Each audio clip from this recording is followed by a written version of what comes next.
If you've ever opened your retirement account and thought, this chart looks suspiciously like a roller coaster, you are not alone. Today we're taking a slow, calm walk through a very big, very loaded question. Are the Great Depression warning signs back, and could something like that happen again?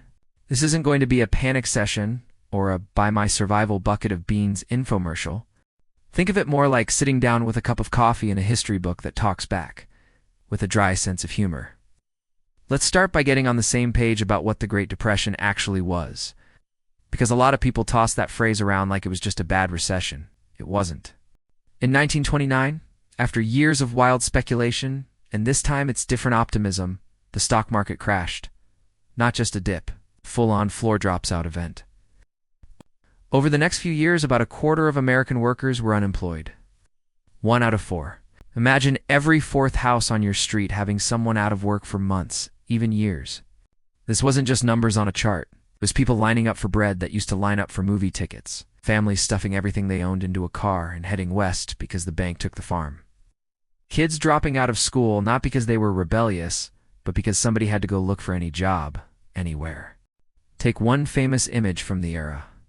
Dorothea Lange's photographed migrant mother. You've probably seen it without realizing it, the weary woman. Eyes looking away, kids leaning on her shoulders, clothes worn thin. She wasn't a symbol to herself. She was just a mom in a pea picker camp in California, trying to figure out how to feed her kids after losing everything back in Oklahoma. The fact that this one image still hits people in the gut a century later tells you something about the weight of that time. And then there were the little stories that never make it into textbooks. A hardware store owner who'd been the successful guy in town, quietly lining up at the soup kitchen in another neighborhood, hoping nobody would see him. A teenager catching trains across states, taking odd jobs and mailing a little cash home when he could. People bartering, I'll fix your roof if you give my family some eggs. Because money had suddenly become this rare, slippery thing. Before that collapse, though, came the party. The 1920s were the roaring 20s for a reason. The economy was booming. Radios and cars and refrigerators were the hot new tech. And the stock market felt like a get-rich-quick machine that never broke. People bought stocks on margin, meaning they borrowed money to buy more shares because obviously prices would always go up. You know, the same line people used for tech stocks, real estate, crypto, and pretty much every bubble ever. Banks were far less regulated than today. Many of them happily took deposits and then parked that money in the stock market like it was a casino they were sure to win. There was no FDIC, no deposit insurance. If a bank failed, your life savings didn't take a hit, they evaporated. This was also a time of big inequality. Industrial workers weren't sharing much in the boom. Farmers were struggling with low prices even before the dust storms came. Underneath the jazz, flappers, and new gadgets, a lot of Americans were already on thin ice. So when the market cracked in October 1929, that fragile system broke. The stock crash led to bank failures. Bank failures led to lost savings. Lost savings led to collapsing spending. Collapsing spending led to businesses going under and mass layoffs. Layoffs meant even less spending. It was a vicious feedback loop, like a downward spiral on fast forward. On top of that, policymakers did a masterclass in what not to do. The Federal Reserve allowed the money supply to shrink dramatically. Politicians passed tariffs like Smoot-Hawley, triggering trade wars that crushed global demand. Governments cut spending when the economy actually needed support. Imagine your doctor telling you, "You seem weak. Have you tried losing more blood?" That was basically economic policy in the early 1930s. Now you might be thinking, okay, history class is cute, but why are we talking about this now? Because a lot of people are feeling that same uneasy hum in the background. High prices, debt everywhere. Housing that feels like a cruel joke. Wages that somehow miss the memo. And of course, YouTube recommending videos with titles like 5 warning signs a Great Depression may be imminent every time you dare watch anything about the economy. The question is, are the warning signs really back? Or are we just more anxious because we now get bad news delivered in high definition 24/7 with dramatic thumbnails? Let's walk through a few of the classic warning signs from the run-up to the Great Depression and see how they compare to today. Not to scare ourselves, but to get clarity, because vague dread is not a helpful financial strategy. First, speculative bubbles. The late 1920s, people piled into stocks, often with borrowed money, assuming stocks only go up. That ended badly. Today, speculation takes many forms. Tech stock bubbles, meme stocks, cryptomanias, housing frenzies, you name it. Every few years, something gets labeled the new thing that will definitely never go down, usually right before it does. Different assets, same human psychology, greed, FOMO, and the belief that risk is for other people. Second, debt. In the 1920s, consumers took on new kinds of debt to buy cars, appliances, and homes. Businesses borrowed heavily to expand. Today, household debt, corporate debt, and government debt are all at enormous levels. The tools are different: credit cards, home equity lines, buy now, pay later, but the feeling is familiar. A lot of prosperity is being borrowed from the future. Debt isn't evil on its own. It's used wisely. It finances growth. The problem comes when everyone assumes tomorrow will always be at least as good as today. That's what people thought in 1928 while they signed margin agreements and installment plans. It's also what people thought in 2006 while they signed mortgages for houses they couldn't really afford. On the theory they could always sell for more later. History's review of that idea was not kind. Third, fragile financial institutions. Before the Depression, there were thousands of small banks, many poorly diversified and lightly regulated. When fear hit, depositors rushed to pull out their money. Without insurance, a rumor alone could kill a bank. It was first out wins, last out loses everything. That dynamic turned local problems into national crises. Today, the banking system is more regulated and has deposit insurance. But we've seen again and again that panic still finds new pathways. Think of modern bank runs done not by people standing in line, but by phones and laptops in a single morning. We've watched banks wobble and fail in living memory. The faces are different. The pattern, confidence, overreach, panic is hauntingly similar. Fourth, inequality and economic fragility for ordinary people.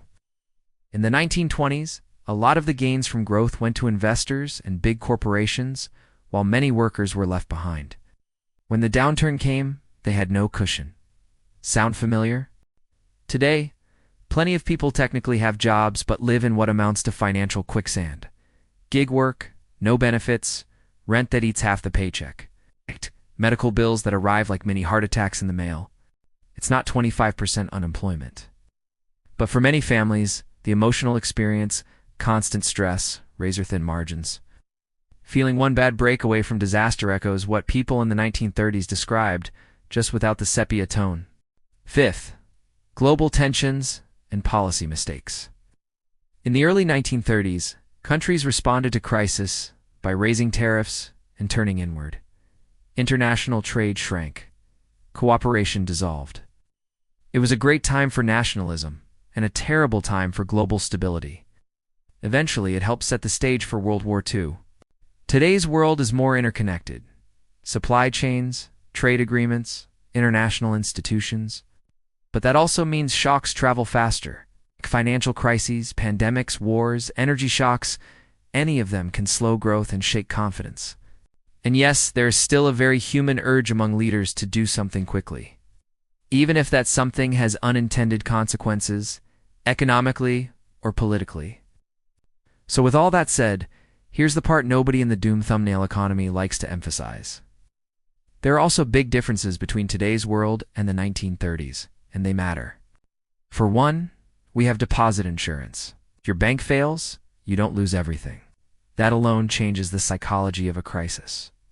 The Federal Reserve and other central banks also learned painfully that letting the money supply shrink and just watching the fire was a bad idea. Now, they act aggressively in crises, cutting rates, providing emergency lending, buying assets. Sometimes they overshoot. But the playbook is very different from let's just see what happens. Governments have also built automatic stabilizers: unemployment, insurance, food assistance, Social Security, Medicare, disability benefits, and more. In the 1930s, losing your job often meant losing everything immediately. Today, while the system is far from perfect, there is at least a floor under many people. That doesn't prevent recessions, but it can keep downturns from becoming full-scale collapses. On top of that, data comes faster. Policymakers can see trouble developing in real time, instead of months later. That doesn't guarantee good decisions. Humans are still involved after all, but it does make slow, clueless responses less likely. Of course, the modern system brings its own risks. Financial markets move at blistering speed, driven by algorithms that can sell billions of dollars in seconds because a model somewhere got nervous. Risk isn't just in banks anymore. It's in hedge funds, shadow lenders, derivatives, and all the wonderfully creative places Wall Street has invented to keep fees flowing. It's a bit like replacing an old wooden bridge with a high-speed glass skywalk. Stronger in some ways, but if something cracks, you really feel it. That's why people keep asking, are we heading into a Great Depression 2.0? The honest answer? The exact same event is extremely unlikely, but severe downturns are always possible. History never copies and pastes. It just rhymes, sometimes with dark humor. To make this less abstract, let's go back to the 1930s and follow one more real story. Consider a small Midwestern town where a local bank failed. People woke up to a sign on the door, closed. No explanation, no insurance, just locked doors and rumors. A retired couple who had sold their farm a few years earlier and deposited the proceeds at that bank lost essentially everything overnight. Their conservative choice keeping money safely on deposit turned out to be the riskiest thing they'd ever done. Stories like that fueled the political support for FDIC insurance. People looked at each other and said, "We cannot do this again." So when you see that little member FDIC notice at a bank, it isn't just legal wallpaper. It's a monument to somebody's lost savings in 1931. Now contrast that with a modern family. They might not be facing a bank failure, but their version of vulnerability looks like this. A mortgage locked in at a low rate, but groceries and healthcare costs eating up the budget. A 401k that swings up and down with every Federal Reserve press conference. A DULT children moving back in because rent is out of control. Aging parents who may outlive their savings. Is that Great Depression 2.0? No. But is it a form of chronic financial stress that can grind people down over time? Absolutely. It's less dramatic than a breadline, but no less real to the people living it. There's also the psychological side. During the original Great Depression, people described a sense of humiliation and failure, like if you lost your job. It must have been your fault, even if half your town was unemployed. Today, the storytelling is slicker. Instead of feeling ashamed because you lost your factory job, you might feel like a failure because you don't have a side. Hustle perfect credit, 6 months of emergency savings, and an investment portfolio that looks like it belongs on CNBC. That's one reason videos about collapse and signs of a coming depression get so many clicks. They give shape to a free-floating anxiety people already feel. It's easier to be scared of the Great Depression coming back, and to sit quietly with the complexity of the system is kind of working and kind of not, and it's unfair in lots of ways. But it's not collapsing tomorrow morning. So could a Great Depression-level event happen again? It's possible, but for different reasons and in a different form. A future crisis might come less from a straightforward stock crash and more from a combination of shocks, debt problems, geopolitical conflict, climate events, financial contagion, policy mistakes. Think of it as a slow-moving storm that occasionally throws a lightning bolt, not one big single explosion. The important shift is this. Instead of asking, will there be another Great Depression? A more useful question is, where are today's vulnerabilities, and what can be done to reduce them individually and collectively? That mindset moves you from horror movie spectator to thoughtful participant. At a personal level, the same simple principles that helped people survive the 1930s still matter today. Live with some margin where you can. Avoid betting the farm literally or figuratively in any single asset, a hot stock, a single employer, a single type of income. The families that did best in the Great Depression were rarely the richest. They were the ones who had flexibility, community, and skills that still mattered when the normal economy went sideways. In the 1930s, that might have meant knowing how to repair things, grow food, or pool resources with neighbors. Today, it might mean having adaptable skills, not being over-leveraged, building real relationships, and understanding, at least in broad strokes, how the financial system around you actually works. Instead of treating it like a mysterious machine that occasionally eats your savings, historically, crises also reshape societies. The Great Depression led to the New Deal, Social Security, banking reforms. and a different relationship between government, business, and citizens. None of that was inevitable. It came out of debate, conflict, and hard choices.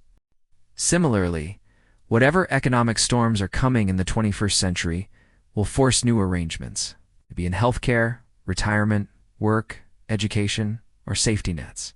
That's another reason to study history without panic. It helps you recognize that moments of turbulence aren't just about surviving the next quarter. They're about deciding collectively what kind of economic rules and structures come next. People in the 1930s didn't know they were paving the way for the post-war boom. They just knew the old system had failed and something new had to be built. You may notice that in all of this, there's a big difference between warning signs and guarantees. A lot of content out there blurs that line on purpose. Titles shout that a crash is coming or a depression is inevitable because certainty sells. But history very rarely gives certainty in advance. What it gives is patterns, examples, and guardrails. Those patterns tell us that long periods of easy optimism, rising debt, and widening inequality usually end with some kind of correction. They tell us that bubbles eventually pop, that policy mistakes can make things dramatically worse, and that ordinary people usually bear the brunt. They also tell us that panic, fatalism, and magical thinking are terrible guides in hard times. So, are the Great Depression warning signs back? Some of them is at least in rhyme form. High debt, asset bubbles, fragile households, political tensions. But we also have tools, institutions, and knowledge that people in 1929 would have loved to have. The situation is serious, but it doesn't require despair. It requires awareness, maturity, and a refusal to be hypnotized by either doom or denial. That's really the core philosophy here. History provides context, not predictions. It doesn't hand you a timetable for the next crisis. It hands you a lens you can use to look at today with a bit more clarity and a bit less noise. If you've stayed with this conversation all the way through, that probably says something about you. You're not looking for the loudest voice in the room or the scariest thumbnail. You're looking for calm, honest context, enough to make sense of a complicated world without either shrugging it off or losing sleep every night. That's exactly what this channel exists for. Here at Chill Financial Rewind, the goal isn't to tell you what will happen next week. It's to rewind the tape of history, look at the patterns, and offer a clear, quiet space to think about what they might mean for today, without hype, without panic, and without pretending that anyone has a perfect crystal ball. So as we wrap up, here's the gentle invitation. If you value that kind of approach, history over hysteria, context over clickbait, clear thinking over hot takes, you're welcome to stick around. Watch more, reflect more, and, if it feels right, subscribe so you can find your way back here when the headlines get loud again. No urgency, no last chance to prepare before midnight. Just an open door, a steady voice, and a shared belief that understanding the past can help us navigate the present with a little more confidence and a lot less fear. Here on Chill Financial Rewind. Have a good day.